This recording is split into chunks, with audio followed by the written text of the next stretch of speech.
하나님의 말씀은 창세기 26장 1절에서 15절까지 좀 깁니다만은 창세기 26장 1절에서 15절까지 같이 우리 한 목소리로 합독하십니다. 시작. 아브라함 때에 첫 흉년이 들었더니 그 땅에 또 흉년이 들매 이삭이 그랄로 가서 블레셋 왕 아비멜렉에게 이르렀더니 여호와께서 이삭에게 나타나 이르시되 애국으로 내려가지 말고 내가 네게 지시하는 땅에 거주하라. 이 땅에 거류하면 내가 너와 함께 있어 네게 복을 주고 내가 이 모든 땅을 너와 네 자손에게 주리라. 내가 네 아버지 아브라함에게 맹세한 것을 이루어 네 자손을 하늘의 별과 같이 번성하게 하며 이 모든 땅을 네 자손에게 주리니 내 자손으로 말미암아 천하 만민이 복을 받으리라. 이는 아브라함이 내 말을 순종하고 내 명령과 내 계명과 내 율례와 내 법도를 지켰음이라 하시니라. 이삭이 그랄에 거주하였더니 그곳 사람들이 그의 아내에 대하여 물으매 그가 말하기를 그는 내 누이라 하였으니 리브가는 보기에 아름다움으로 그곳 백성이 리브가로 말미암아 자기를 죽일까 하여 그는 내 아내라 하기를 두려워함이었더라. 이삭이 거기 오래 거주하였더니 이삭이 그 아내 리브가를 꾀하는 것을 블레셋 왕 아비멜렉이 장으로 내다본지라. 이에 아비멜렉이 이삭을 불러 이르되 그가 분명히 네 아내거늘 어찌 네 누이라 하였느냐. 이삭이 그에게 대답하되 내 생각에 그로 말미암아 내가 죽게 될까 두려워하였음이로라. 아비멜렉이 이르되 네가 어찌 우리 백성에게 다행하였느냐. 백성 중 하나가 내 아내와 동침할 뻔하였도다. 네가 죄를 우리에게 입혔으리라. 아비멜렉이 이에 모든 백성에게 명하여 이르되 하나님이나 그의 아내를 범하는 자는 죽이리라 하였더라. 이삭이 그 땅에서 농사하여 그 해에 100배나 얻었고 여호와께서 복을 주심으로 그 사람이 창대하고 왕성하여 마침내 거부가 되어 양과 소가 때를 이루고 종이 심이 많으므로 블레셋 사람이 그를 시기하여 그 아버지 아브라함 때에 그 아버지의 종들이 판 모든 우물을 막고 흙으로 메웠더라. 아멘. 우리 좌우 앞뒤들에게 서로 인사합니다. 말씀 부활을 믿고 체험합시다.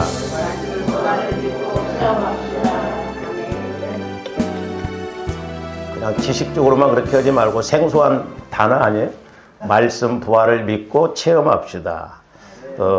예수 부활을 믿고 체험합시다 하면 그래도 조금 인식이 되었는데 말씀 부활을 믿고 체험합시다. 뭔 말인가?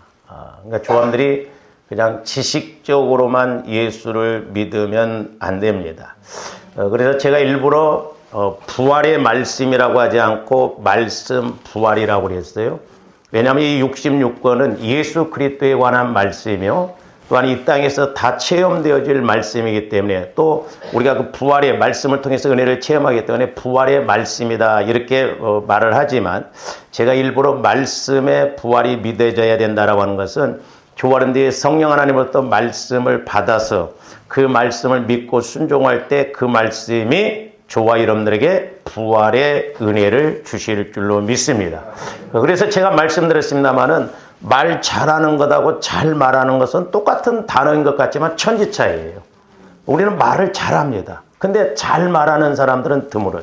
잠언서에도 보면 경우에 합당한 말은 아로새긴 은쟁반의 금사과다. 누가 말하려고 하든 하나님이 주시는 말씀으로 이렇게 말하라고 그랬죠. 그러니까 성령께서 주시는 말씀을 통해서 말하면 성령께서 책임지시고 역사하십니다. 그렇기 때문에 조와 여러분들에게 말씀의 부활을 체험해야 돼요. 그래서 어떻게 보면 오늘 부활주일을 맞이하여서 어떻게 보면 문자적으로 보면 전혀 생뚱맞은 이삭에 관해서 제가 설교를 하려고 합니다만은 안 맞는 것 같은데 아니에요. 조와 여러분들이 말씀을 체험하면 우리는 오늘 본문을 통해서도 부활의 예수님을 만날 수 있고 부활의 삶을 누릴 수가 있는 것입니다. 근데 흔히 이제 사람들이 이 부활에 대해서도 이제 주로 부활주일 때만 이렇게 설교를 듣다 보니까 두 가지는 우리가 좀 이렇게 안다고 하면서 갑니다. 하나는 뭐냐면 예수님이 부활하셨다. 그래요. 예수님이 부활하셨다라고 하는 것을 이렇게 인식을 사실 해야 되는데 지식적으로는 그렇게 믿거든요. 근데 말씀이 내게 부활의 은혜를 주셨다 이렇게 말하는 사람들은 드물거든요. 그러니까 예수님이 부활하셨다 이건 우리가 지식적으로도 그냥 믿고 갈 수 있고, 또 하나 두 번째로는 우리 예수님이 재림하시면 저와 여러분들이 부활한다. 또 이것도 믿는다고 하고 또 믿고 있어요. 근데 우리가 잘 생각해 봐야 할 것이 뭐냐면 우리가 죽으면 천국 간다. 예수 믿는 사람들에게 다 물어보면 죽으면 천국 간다라고 하는 것을 믿고 있으면서도 실질적으로 현세 천국을 믿는 사람들은 드뭅니다. 이 땅에서 천국을 누리지 못하면서 어떻게 죽어서 천국 간다고 하는 믿음은 있냐 이 말이죠. 아이러니컬하잖아요. 집에서 새는 바가지는 나가서도 셉니다. 그러니까 조합들이 속으면 안 돼요. 내가 이 땅에서 천국을 체험 못하면서 어떻게 죽어서 천국은 간다는 거예요. 천국은 죽어서 가는 곳이 아니에요. 지금도 우리 하나님이 다스리시는 곳이 천국인 줄로 믿습니다. 그리고 천국은 우리 안에 있다고 그랬어요. 그러니까 부활도 마찬가지예요. 예수님이 부활하셨다? 부활 찬송 부르고 부활 감사하고 그렇지만 이것으로 끝나버리면 안 돼요. 그리고 장차 우리 주님 재림하시면 나도 부활한다. 우리는 부활을 이 땅에서 체험해야 될 줄로 믿습니다. 그렇기 때문에 저와 여러분들이 부활의 예수를 어떻게 체험해야 되냐 이 말이에요. 환상으로 막 주님이 죽었는데 막 살아나가지고 막 구름 타고 가시는 거 그걸 봐야 부활 예수를 체험하는가? 그게 아니거든요. 말씀이 육신이 되어서 오셨다고 그랬어요. 우리 예수님이 육신으로 오신 건 말씀이 육신이 되어서 오셨어요. 그렇기 때문에 조합들이 말씀을 깨닫고 체험하면 부활의 예수님을 만나게 되는 것입니다. 그런데 우리는 이렇게 부활의 예수를 믿는다고 하면서도 왜 부활의 믿음, 부활의 은혜가 없는가? 분명한 것은 조합들이 이 땅에서 신앙생활을 하는 동안 우리가 부활의 믿음을 가질 뿐만 아니라 부활의 은혜를 체험하시기를 주님의 이름으로 축원을 드립니다. 그러면 왜 우리에게 부활의 믿음, 부활의 은혜가 없는가? 두 가지예요. 하나는 내 자신의 자아가 완전히 죽어지지 않았기 때문에 그렇다고요. 제가 지난주에 그래서 갈라디아서 2장 20절을 통해서 설교를 했어요. 제가 지난주에 설교를 하면서 이삭과 연결이 되어지면서 깨달음이 올라요. 내가 죽어지지 아니하니까 말씀이 말씀으로 깨달아지지 않는, 그냥 지식적으로만 하는 것이. 두 번째로는 내 자아가 죽어지지 않으니까 하나님께서 성령을 통해서 우리에게 주시는 말씀을 우리가 이렇게 깨닫지 못하거나 체험이 안 이루어지는 거예요. 이 두 가지예요. 그러나 저와 여러분들이 그리스도의 마음을 통해서 이제 하나님께서 성령을 통해서 말씀을 주시면 그 말씀이 깨달아지고 믿어질 때 확신을 가지고 우리가 환경 따라가지 않고 말씀 따라가고 말씀에 순종할 수가 있는 것입니다. 그래서 조합대 철저하게 얼마만큼 내 자아를 죽이느냐, 이게 관건이에요. 오늘 이제 말씀에도 보면 나중에 제가 이렇게 창세기 26장을 좀 강해를 해보고 싶더라고요. 이렇게 말씀을 준비하면서 흔히 이제 우리가 상징적으로 본다고 한다면 아브라함은 하나님을 이렇게 상징하고 이삭은 예수님을 상징하고 야곱은 우리 인간들을 상징한다고 이렇게 보거든요. 이제 그 영적인 의미에서 그래요. 그래서 나중에 이 창세기 26장을 한번 이렇게 강해 설교를 쭉 했으면 좋겠다. 근데 이제 오늘 1절 보세요. 아브라함 때에 첫 흉년이 들었더니 그 땅에 또 흉년이 들매 이삭이 그랄로 가서 블레셋 왕 아비멜렉에 이르렀더니, 여기서 첫 흉년이라고 하니까 아브라함이 처음에 겪는 흉년으로 생각하면 안 됩니다. 아브라함 때에도 흉년이 여러 번 있었지만 아브라함이 겪은 흉년은 뭐냐면 극심한 흉년, 그야말로 이루 말할 수 없는 흉년을 겪었다 이 말이에요. 근데 이렇게 아브라함이 겪었던 그 극심한 흉년을 지금 이삭도 동일하게 겪고 있다는 거죠. 그래서 이삭이 애굽으로 내려가려고 하지 않습니까? 그럴 때 우리 하나님께서 못 내려가게 하죠. 오늘날 보세요. 저 사람들에게 말씀이 와졌는데 내 환경이 너무너무 힘들면 사람들 말씀 무시해버립니다. 그러니까 왜 그래요? 우리가 부활 믿음을 가지면 전지전능한 하나님은 내가 지금 환경적으로 어려움 가운데 있다 할지라도 그 말씀 따라가면 하나님의 30배, 60배, 100배의 역사를 일으키겠구나. 그 믿음을 못 갖는다 이 말이죠. 그러니까 지식적으로만 우리가 부활을 믿으니까 그렇다. 말씀이 와지면 보세요. 그러니까 성령 하나님을 통해서 말씀을 조명받고 그러면 저와 여러분들의 생각이 확 바뀌잖아요. 그렇게 미웠던 마음이 불쌍하게 여겨지고 사랑스러운. 그거 왜 그래요? 저와 여러분들 마음이 주님 마음, 부활의 마음으로 바뀌어지니까 그렇다 이 말이죠. 근데 많은 사람들이 내 마음, 내 생각 갖고 예수 믿으려고 하다 보니까 양다리 걸쳐놓고 그냥 아는 대로만 적당하게 믿는다 이 말이죠. 자, 갈라디아서 2장 20절 한번 다시 봅니다. 저와 여러분들이 저 말씀을 암송을 해요. 그냥 암송하지 말고 깊이 묵상해 보면 66권의 말씀을 저기다 다 집어넣을 수 있고 복음을 한마디로 말한다고 하면 저 말씀이에요. 내가 그리스도와 함께 십자가에 못 박혔나니까 내 자아가 예수님과 함께 완전히 죽었다는 거예요. 죽었어. 죽었어요. 그러면 이제 누가 사는 거예요? 예수님이 내 안에서 산. 근데 조함들이 죽었다고는 하는데 우리는 맨날 내가 살아난다. 내가. 나서방. 내가 한다. 이 말이야. 내가. 저는 이렇게 목회를 해보면서 기도를 보면서 느끼는 게 뭐냐면 관건이 이거예요. 이제 성화 구원을 이루려면 주님 마음으로 성화가 이루려면 내가 죽어져야 돼요. 내가 근데 이것은 누가 이야기한다고 해서 뭐 죽어지는 게 아니에요. 여러분들이 스스로 기도하면서 보혈을 의지해서 성령의 말씀을 의지해서 자꾸 나를 처리해야 될 줄로 믿습니다. 이건 제가 아무리 가르쳐준다 할지라도 여러분들이 적용을 안 하면 소용이 없어요. 얼마만큼 내가 죽어지느냐. 그래서 옛날에 제가 기도할 때도 성령께서는 그런 깨달음을 주셔요. 왜 니네들은 자꾸 불과 같은 성령만 추구하냐는 거예요. 불 막. 불은 올라가고 막 태우고. 우리가 성령의 속성 중에 물과 같은 성령의 속성이 있거든요. 물은 어떻습니까? 물은 부으면 무조건 낮은 곳으로부터 들어갑니다. 낮은 곳으로. 밑으로 들어가요. 그게 다 채워지면 위를 채우죠. 그러면서 제게 깨달음이 와지는 게 뭐냐면 너희들이 겸손하고 낮아지고 비워지면 이제 주님이 지배하면 소위 말해서 투시 은사가 와진다는 거예요. 투시. 영적으로 보여진다 이 말이죠. 그러니까 물은 틈만 있으면 다 들어가서 보잖아요. 그래서 내가 낮아지면 낮아질수록 하나님도 잘 보이고 나도 잘 보이고 내가 높아지면 높아질수록 나도 안 보이고 하나님도 안 보이고 이 교만이 문제예요. 근데 사람들이 교만한 줄을 모릅니다. 제가 어떤 때는 여러분들한테 집사님, 권사님 교만하지 마세요 하고 싶지만 그 말 했다가는 또 여러분들이 시험 들까 봐서 그냥 속으로만 하고 말아요. 제가. 그게 얼마나 교만한지 모릅니다. 교만이 뭐예요? 내 생각, 내 주장대로 가는 게 교만이에요. 내가 옳다고 하는 것이 교만이에요. 그러니까 자꾸 환경적으로 때로는 센 사람 붙여가지고 죽으라고 붙여주거든. 여러분 붙여준 사람 떠나가면 더 센 사람 와줘요. 안 죽어지면.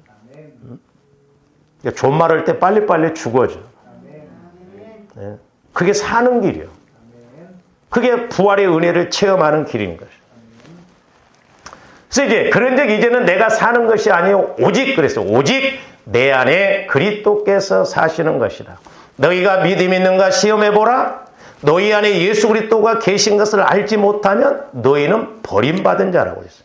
그래서 교회 안에 실천적 무신론자들이 많답니다. 믿는다고 해요. 믿는다고 하는데 실제적으로는 어떤 상황이 오면 안 믿어. 제가 말씀드렸죠. 옛날에 어떤 목사님이 집사님들하고 이렇게 병원 신방을 갔다 합니다. 근데 가서 막 치유시켜주세요, 낫게 해주세요, 막 그렇게 실컷 기도해놓고 나오면서 한다는 소리가, 목사님 낫을까요? 그러더래요. 그러니까 우리는 어떻게 보면 불신앙에 대해서 확실하게 믿어요. 그러니까 응답 못 받을 것을 믿고 간구한다 이 말이죠. 그러니까 여기가 처리 안 되어지면 안 됩니다. 내가 그리스도와 함께 죽었으면 내 안에 그리스도가 나타나야 할 거 아니에요.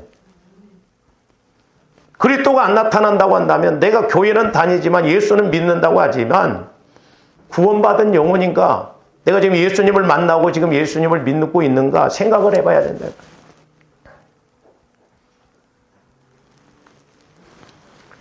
그러면서 뭐라고 했어요? 이제 내가 육체 가운데 사는 것을, 그러니까 내가 이제 육체 가운데 살더라도 나를 사랑하사 나를 위하여 자기 자신을 버리신, 그러니까 우리 예수님이 나 자신을, 저와 여러분들 자신을 십자가에 죽으셨잖아요. 그렇기 때문에 우리가 육체를 가지고 살 때 예수님이 자기 자신을 버리시고 이렇게 가셨던 것처럼 저와 여러분들도 날마다 내 자신을 버리고 살아가는 믿는 믿음 안에서 살 때 우리에게 부활의 은혜, 날마다 하나님을 만나는 그런 체험이 있을 줄로 믿습니다. 저게 핵심이에요. 그렇기 때문에. 그래서 자신의 자아가 완전히 죽어서 더 이상 자신의 뜻과 의지대로 살아갈 수가 없고 오직 자기 안에 거하시는 예수님의 뜻대로만 살아가게 되었다라고 하는 고백이 저 말씀이에요. 이제는 내가 육체 가운데 산다 할지라도 내 자아가 철저하게 죽고 내 뜻이 죽고 내 생각이 죽고 내 안에 거하신 예수님이 성령을 통해서 주시는 그 뜻을 따라서 살아가는 것이다. 이렇게 지금 고백하고 있는 것입니다. 그래서 저 말씀은 철저한 자기 부인의 고백과 삶을 나타내는 표현이에요. 나를 철저하게 부인하는 것. 그리고 이제 예수로 이렇게 살아가겠다고 하는 그 고백을 나타내는 말입니다. 그런데 사람들은 흔히 이러한 삶의 방식의 매력을 느끼지를 못합니다. 왜냐? 오히려 이러한 삶을 의타적이요 수동적인 삶이라고 생각하여서 이렇게 무시를 합니다. 왜냐하면 그것은 자아를 상실한 무가치한 삶이요 오직 분명한 자기 주관을 가지고 그 주관에 따라서 살아가야만 그 삶이 가치 있고 아름다운 삶이 될 수 있다고 이렇게 생각합니다. 그러니까 세상에서는 자기 주관을 가지고 막 힘있게 이렇게 가는 사람들을 좋아해요. 근데 하나님은 그게 아니에요. 반대예요. 네 자아를 죽여라는 거예요. 높아지려면 낮아지라는 거예요. 그러니까 이게 어렵거든요. 말과 같이 쉽지 않아요. 그래서 여러분들을 낮추려고 하면 마귀가 감정과 자존심을 가지고 가만히 있지를 않습니다. 그래서 저는 개인적으로 그렇게 생각해요. 조감들 감정, 자존심만 죽여도 우리가 엄청난 은혜를 받을 수 있지 않을까요? 근데 자아 죽이는 것이 그렇게 쉽지 않고 이걸 안 가르쳐. 고난주간 되면 이제 금식 정도 하면서 이렇게 가는데 사실 보혈을 의지하면 내 자아가 죽어지고, 왜냐하면 내 자아라는 건 내 안에 육신의 생각, 상처, 쓴뿌리가 자꾸 드러난 것이잖아요. 그것이 없어지면 자아가 죽어지는 거예요.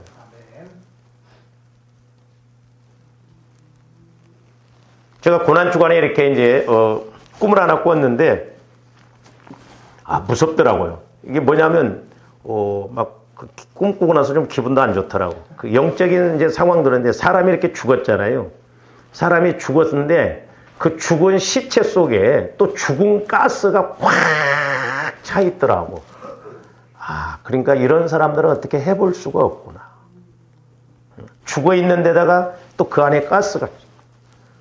그래서 막 그 가스가 이렇게 터져서 나오는데 제가 얼마나 주랭랑을 쳤는지 몰라. 이 영적으로 우리가 죽어 있으면 안 돼요. 영적으로 우리는 살아있고 생명관계가 되어져야 될 줄로 믿습니다.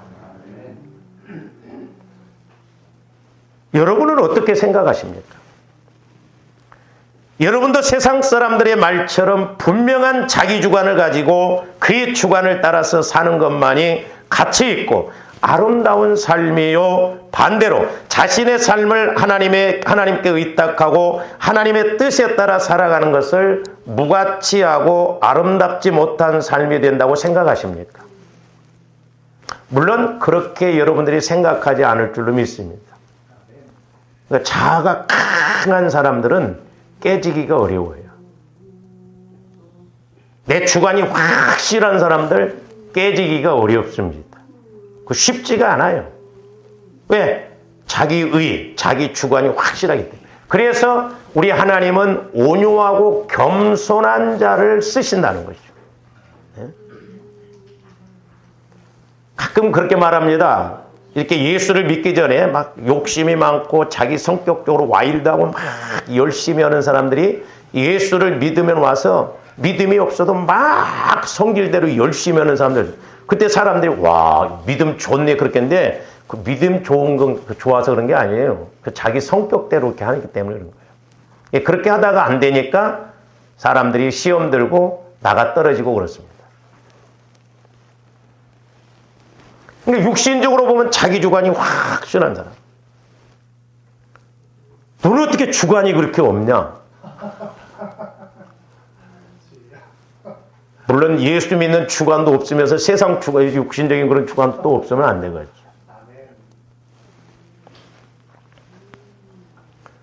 저와 여러분이 자신의 자아를 부인하고 오직 주님의 뜻에 따라서 살아간다고 해서 그 삶이 무가치하고 아름답지 못한 삶이 되는 것은 아닙니다.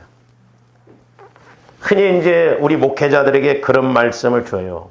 목회자들은 한 손에는 신문, 한 손에는 성경 이렇게 들어야 된다고 하는데 어느 정도는 맞는 말인데 저는 그렇게 생각하지 않습니다. 우리 인간들이 지식이 부족해서 세상 것이 부족해서 물론 표현상 세상적으로 아는 것이 부족해서 그렇지 모르지만 우리가 하나님을 믿음에 있어서는 하나님의 말씀을 믿어서 변화되면 진짜 변화되어지는 거예요. 할렐루야. 근데 마귀가 이렇게 교묘하게 자꾸 세상 것하고 영적인 걸 짬뽕을 시켜서 교회 안에도 지금 세상 것이 얼마나 많이 들어왔습니까? 뭐 엊그저께도 이렇게 뭐 부활절 행사를 했다고 그래요. 저는 아직 못 봤는데 말 들어보니까 막 가수들이 와서 고난 주간에 세상 노래 부르고 물론 어떻게 보면 보여주는 것도 중요하죠. 그러니까 이렇게 자꾸 우리가 본질적인 신앙이 안 되면 대체 신앙이 나옵니다. 우리 한국의 성도들이 저와 여러분들이 예수를 만나서 부활 믿음을 갖고 영적 힘이 있으면 그 어떤 악한 마귀 더러운 귀신의 세력들을 기도할 때 이길 줄로 믿습니다. 그러니까 이게 없이 데모만 하고 가슴 막 반듯.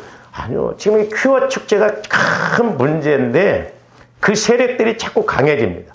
그러니까 그런 영적 세력들이 우리나라에 들어오지 못하도록 우리 한국의 사람들에게 역사하지 못하도록 조합들이 기도를 해야 돼요.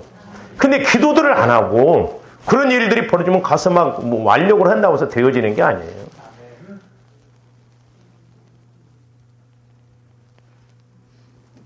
우리 한국이 무너지면 이게 보통 문제가 아닙니다.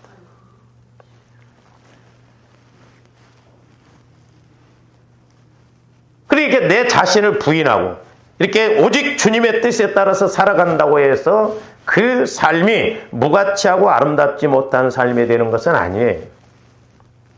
그것은 자신의 자아를 부인하지도 않았으며 그래서 주님께 전적으로 헌신된 삶을 살아보지도 못한 사람들이나 하는 말이에요. 우리 목사님들도 자꾸 힘드니까 대체 신앙을 찾습니다.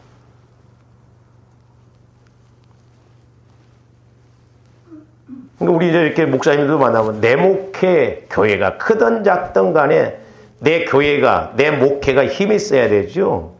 내 교회가 힘들고 내 목회가 어려워버리면 아무리 뭐 밖에서 보여도 의미가 없더라. 저는 한 가지 감사한 게 뭐냐면 저도 예수 믿기 전에 저도 돌아다니는 걸 좋아했어요.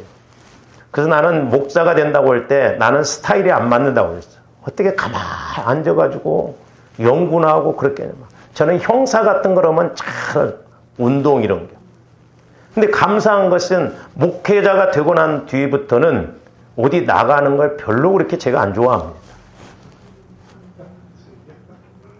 가봐도 이 은혜 받는 거 그것보다 더 좋은 게 없어요. 아무리 맛있는 음식, 아무리 좋은 데 가보다 그래도 그래서 이제 저는 사진을 잘 안 찍어요. 왜냐하면 창세기 들어가 보면 훨씬 멋있고 아름답거든. 그러니까 여러분들이 예수가 들어가면 세상 것이 별로 그렇게 좋아지지가 않습니다.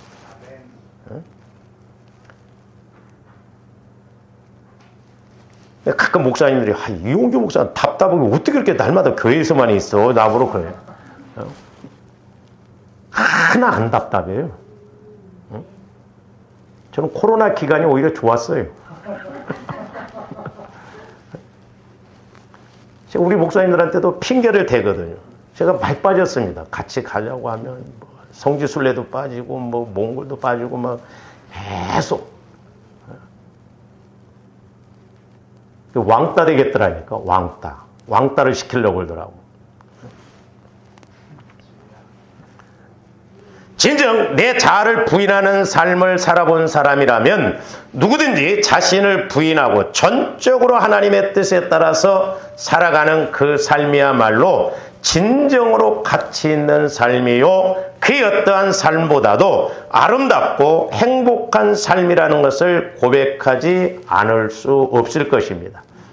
그러니까 저와 여러분들이 예수 그리스도 안으로 완전히 들어가면 그것보다 귀하고 중요한 것이 없어요. 근데 그게 안 되니까 보세요. 오늘날 우리 기독교인들이 왜 신천지로 많이 그렇게 갔습니까? 심지어는 교회가 통째로 넘어가 버리고 장로님들도 아니에요. 우리 교회도 신천지가 몇 번 와서 주보를 갖고 가더만은 제가 그걸 이렇게 못 갖고 있는 것이 버려버렸거든요. 심지어는 어느 교회에서 장로 25년, 어느 교회에서 장로 30년 그렇게 신앙생활 했는데도 다 속았다. 여기 와보니까 여기가 진짜다. 실명을 밝히고 자기가 어느 교회에서 신앙생활을 했던 것까지 다 밝혀놨더라고. 그러니까 내 영혼의 어떤 만족함이 없다 보니까 주님을 만나지 못하면요 예수를 믿으면 믿을수록 더 공허하고 허전합니다. 그러니까 자꾸 다른 걸 찾고 대체신앙을 찾는 거예요. 주님들이 예수님을 영적으로 인격적으로 사실적으로 만난다고 한다면 그것보다도 더 바랄 것이 없는 거예요. 할렐루야. 응? 우리 예수 믿는 사람들의 40%가 점치러 다닌다잖아요. 저희 교회를 다니다 나간 그 집사님도 알바를 하면서 그 부동산 컨설팅인가 이렇게 뭐 오피스텔 소개하고 그런데 그런 이야기 하더라고요. 목사님 거기 가봤더니 권사님들, 집사님들 7분이 거기 와서 이렇게 근무를 하더래요. 근데 일주일에 한 번씩 이렇게 법사가 오는데 그 법사가 목사였대. 아니 법사가 목사가 돼야 맞지 목사가 법사가 됐다는 거예요. 그리고 가관인 건 뭐냐면 그 또 7분의 권사 집사님들이 물어본다는 거예요. 법사님 오늘 이번 주에는 집이 몇 채나 좀 이렇게 팔릴까요? 그래서 깜짝 놀라고 내가 집사님한테 대뜸을 집사님도 그럼 물어봐요. 그랬더니 아니요 저는 안 했어요. 내가 속으로 좀 안심이 되더라고. 했다고 그러면 그냥 가만히 안 두려고 그랬지. 그 모양이다 이 말이에요. 그 모양. 예수 못 만나고 그냥 교회만 다니는 사람들이 너무 부지기수예요. 그래서 저도 한 사람이라도 더 여러분들이 예수 만나서 그 영적인 걸 알고 분명히 우리가 천국과 지옥이 있고 근데 어떻게 보면 그 천국 지옥 이야기하는 것도 물론 믿음이 없고 불신자들에게는 이런 이야기를 해야 되죠. 근데 언제까지 예수 30년 믿고 곧 죽게 생겼는데 천국 지옥 이야기를 하냐 이 말이요. 저와 여러분들 천국 가서 상급받을 이야기를 들어야죠. 할렐루야. 그러니까 기본이 안 되니까 자꾸 그 말씀을 좀 성숙한 신앙생활, 성숙한 말씀을 들어서 우리가 뭔가 하나님 앞에 가서 받을 상급을 받그래야지 예수를 30년, 40년 믿는 사람한테 천국은 있습니다. 말 안 해도 있어.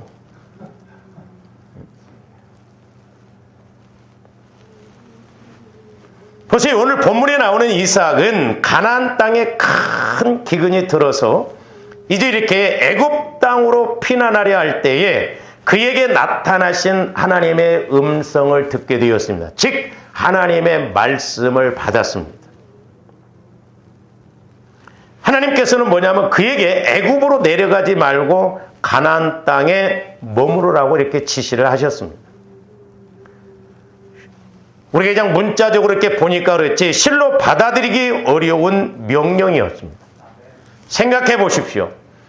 이삭이 오죽했으면 애굽으로 내려가려고 했을까? 아까도 말씀드렸지만 아버지 아브라함 때 첫 흉년이라는 건 극심한 흉년이 왔었는데 그 흉년처럼 지금 이삭의 때에도 흉년이 왔다는 것이죠. 자, 살 길이 막막하니까 애굽으로 내려가려고 하지 않았겠습니까? 그렇잖아요. 살 길이 막막하니까 오죽했으면 내려가려고 그래요. 그러니까 저도 여러분들한테 목사님 내가 오죽했으면 그렇게 하겠습니까? 할 말 없죠. 만약 이삭이 분명한 자기 주관과 고집이 있는 사람이었다면 그는 결코 그 명령에 순종하지 않았을 것입니다. 자신이 왜 하나님의 말씀에 순종할 수 없는지를 설명하고 끝까지 자신의 고집을 꺾지 않았을 것입니다. 그런데 이삭은 그렇게 하지 않았습니다. 두말 없이 순종했습니다. 자아를 죽인 것입니다. 때로 그래서 나중에 뒤에 가서 말씀드리겠습니다만은 저와 여러분들이 말씀도 이렇게 단계적으로 가야 돼요. 내가 자아가 죽어지지 아니하면 그 말씀을 믿을 수가 없어요. 그 말씀에 순종할 수가 없어요. 왜? 현실이 더 급하기 때문에. 그래서 저와 여러분들이 급한 것과 중요한 걸 구분해야 된다고 그랬어요. 뭐가 급하고 뭐가 중요한가. 그래서 평상시에 저와 여러분들이 자꾸 믿음을 키워나가야 할 이유가 거기에 있다면 왜? 나중에 어떤 급한 문제가 올 수 있어요. 육신적으로. 그럴 때 우리는 그 급한 문제를 내려놓고 하나님과의 관계를 맺는 중요한 그 관계를 맺고 가는 저와 여러분들이 되어야 될 줄로 믿습니다. 그래서 이삭은 자아를 죽였어요. 그렇기 때문에 그 환경 속에서 순종할 수가 있죠. 자, 로마서 6장 8절에서 9절 한번 봅니다. 만일 우리가 그리스도와 함께 죽었으면 또한 그와 함께 살 줄을 믿노니. 여러분들이 저기 만일 우리가 거기에다 여러분 이름을 한번 넣어보세요. 만일 홍규가 그리스도와 함께 죽었으면 또한 예수님과 함께 살 줄을 믿노니. 근데 안 죽었다고 한다면 나 혼자 사는 거다 이 말이죠. 예수와 함께 살 수가 없는 거예요. 그런데 9절 이는 그리스도께서 죽은 자 가운데서 살아나셨음에 그러니까 저와 여러분들이 내 자아가 죽어지면 그리스도가 살아난다니까요. 할렐루야. 그리스도가 자꾸 살아. 그래서 성화 구원이 중요하다 이 말이죠. 내 자아가 죽어지면 자꾸 주님 마음으로 성화가 이루어지는 거예요. 어떻게 여러분들이 일주일 동안 아침 금식을 좀 하라고 그랬어요? 그렇게 제가 부탁을 했는데도 일주일 동안 아침 금식 안 한 사람들은 배신자요.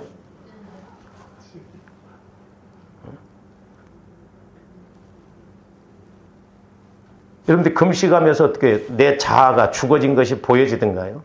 내 자아의 문제가 알아지는 거예요. 그러니까 내가 죽어지지 않으면 진짜 죽어져요. 죽습니다. 영적으로, 환경적으로, 물질적으로. 그러나 내가 죽어지면 오히려 살아날 줄로 믿습니다. 그러니까 이는 그리스도께서 죽은 자 가운데서 살아나셨음에 다시 죽지 아니하시고 사망이 다시 그를 주장하지 못할 줄을 알며. 그러니까 조함들 자아가 죽어지면 하나님과의 관계가 맥힌 사망이 죽어진다 이 말이에요. 그래서 생명관계가 이루어지는 거예요. 이 사망이 무서운 거예요. 하나님과 나 사이에 단절된 거, 영적으로 죽어있는 걸 사망이라고 그래요. 육신적으로 죽는 건 잠잠다 그랬잖아요. 그러니까 저주와 사망이 우리를 지배하는데 그건 왜 그러냐? 내가 하나님과 관계가 단절되어지면 죄가 있으면 사망, 영적으로 사망의 관계, 저주의 관계가 오니까 예수를 믿어도 우리가 은혜를 못 받는 거예요. 이삭은 자신의 의지와 생각과 판단을 땅속에 묻어버렸어요. 철저하게 묻어버렸어요. 저와 여러분들 또 어떤 상황 속에서 내 생각이 팍 올라오거든 막 사탄아 물러가라면서 그냥 죽여서 땅속에 묻어버리시기를 바랍니다. 아무 의미가 없어요. 응? 여러분들 가끔 이렇게 시내 돌아다니다 보면 그 미친 사람들 보죠? 예? 여름인데도 막 겨울옷 입고 저도 가끔 한 번씩 여기서 봤는데 이렇게 메고 다니는 거 보면 쓰레기통에 넣을 거예요. 근데 그거 뺏었다가는 큰일 나. 사도 바울은 배설물이라고 그랬어. 똥이라고 그랬어.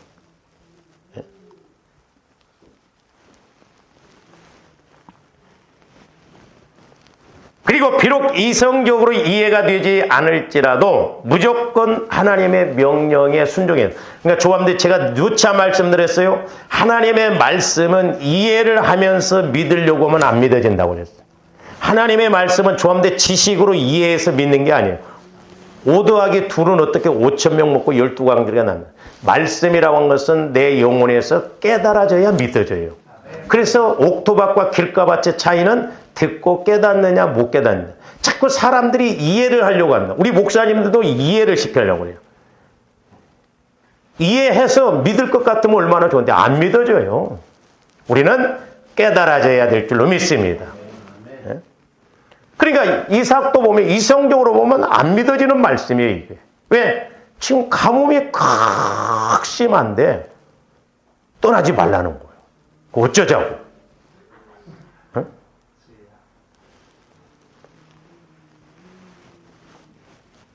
그러니까 이렇게 이삭은 이 지식적으로도 이해가 되지 않았을지라도 무조건 하나님의 명령에 순종했습니다.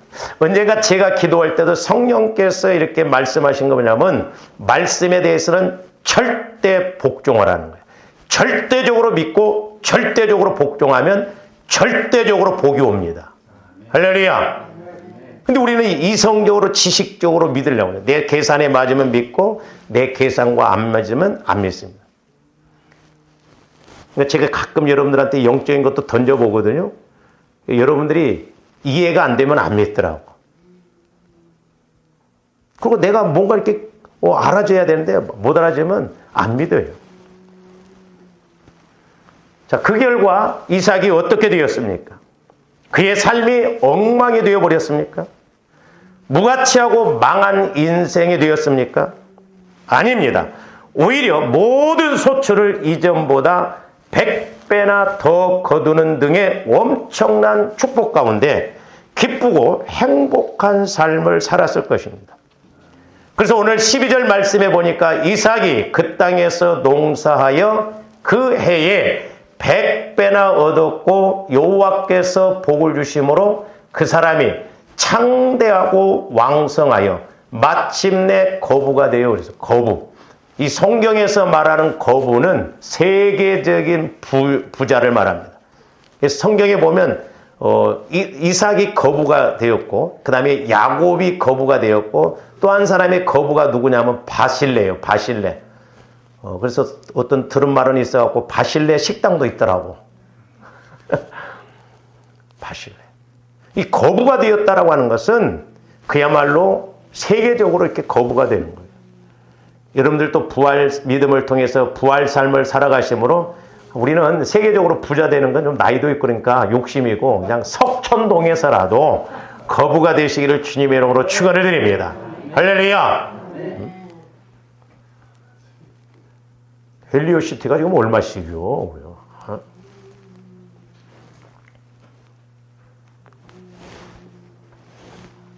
이것이 바로 내 자아를 죽이고 말씀을 받아 말씀에 순종할 때 부활 믿음을 통한 부활 삶이 이렇게 체험이 되어지는 것입니다.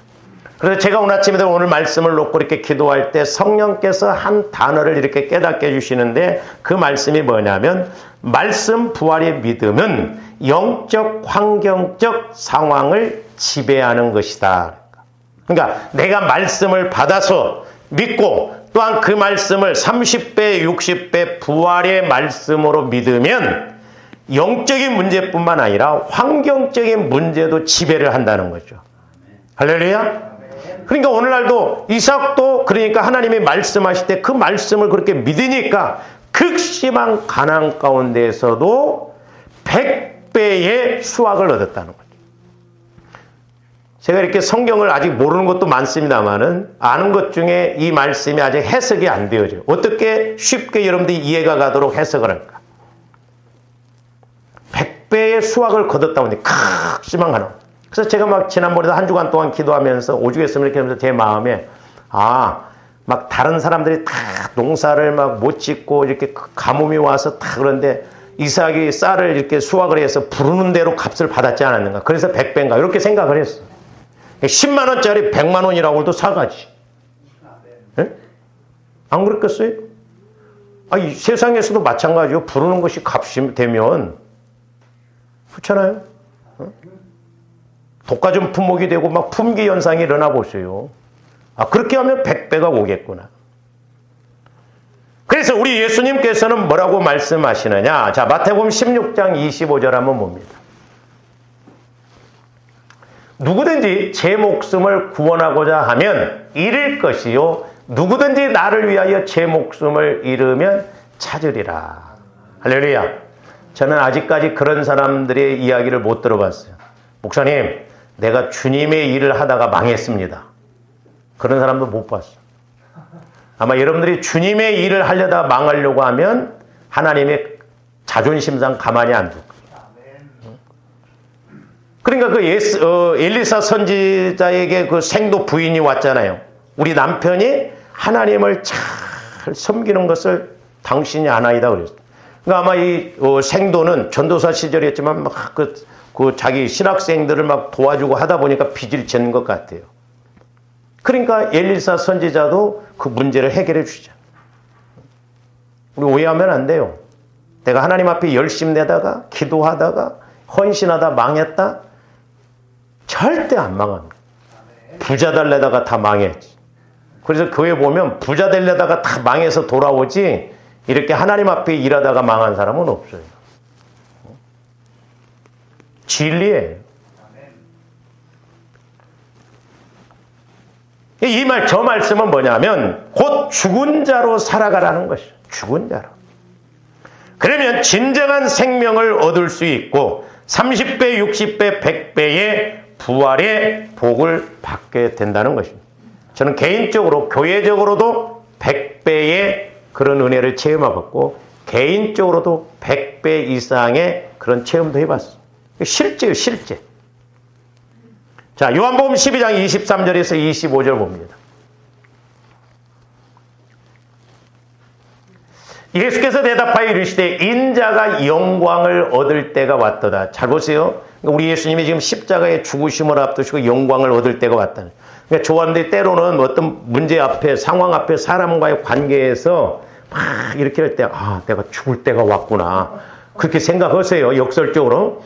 내 자아가 죽어질 때가 왔구나. 또 하나님이 얼마나 나를 영광스럽게 높이시려면 또 이렇게 나를 자아를 죽이려고 하는가. 좀 해석을 잘해. 해석을 잘할 때 하나님. 그러니까 내 자아가 죽어질 때 하나님은 영광의 은혜를 준비한다. 내가 진실로 너에게 이르노니 하늘의 밀이 땅에 떨어져 죽지 아니하면 하늘 그대로 있고 제가 말씀드렸죠. 옛날에 여기 은행나무. 30년 된 은행나무에서 100배만 맺힙니까? 수천 배. 30년 전에 심어놨던 은행. 근데 30년 전에 그 은행 하나를 집에다 가만히 두고 30년 지나면 그대로. 그게 저주라. 많은 열매를 맺느니라. 25절. 자기의 생명을 사랑하는 자는 잃어버릴 것이요. 이 세상에서 자기의 생명을 미워하는 자는 영생하도록. 그러니까 조원들이 막 살려고 막. 그래서 저도 운동 그렇게 세게 안 합니다. 왜냐면 우리 지방의 목사님 한번 막 운동한다고 막 등산을 그렇게 좋아해가지고 얼마나 자랑하고 다니더만 막 등산복도 막 비싼 거 멋진 거. 어느 날 눈이 좀 힘을 떠게갖고 오셨더라고. 정신적으로 이상이 왔더라고. 우리 침대교회 원로 목사님에서 오관서 목사님이 그 이야기를 자기 교회 옛날에 미스 코리아 출신이 있었대요. 주일날면 빠진대. 그래서 집사님 예배드려야죠. 그러면 목사님 건강을 지켜야죠. 건강 갖고 뭐 테니스 치러 다니고 그 몸매 가꾸고 그런다고. 하나님이 한 대 딱 때려버리니까 풍이 오니까 이렇게 해버려요. 그렇게 이쁜 여자도 이렇게 되니까 진짜 보기 싫더라는 거예요. 하나님이 지켜주셔야 돼. 하나님이. 내가 하려고 하면 안 돼. 오히려 뺏깁니다. 그래서 조함들이 하나님만 바라보고 그러려면 내 자아를 철저하게 내려놓고 죽여서 주님이 일하시고 역사하시는 그런 부활 믿음, 부활 삶이 되시기를 주님의 이름으로 축원을 드립니다. 오늘 좀 여기까지 기도하시죠. 사랑의 주님 감사를 드립니다. 하나님의 말씀은 길이요 진리요 생명임을 보게 됩니다. 이제 저희들 그리스도와 함께 철저하게 죽어짐으로 또한 그리스도와 함께 다시 부활의 믿음을 통하여 부활의 삶을 살아감으로 저희들 힘있게 능력있게 살아가고 신앙생활하게 하여 주시옵소서. 우리에게 날마다 말씀이 깨달아지고 체험되어지는 부활 믿음, 부활 은혜가 있게 하여 주시옵소서. 예수님 이름으로 기도하옵나이다. 아멘.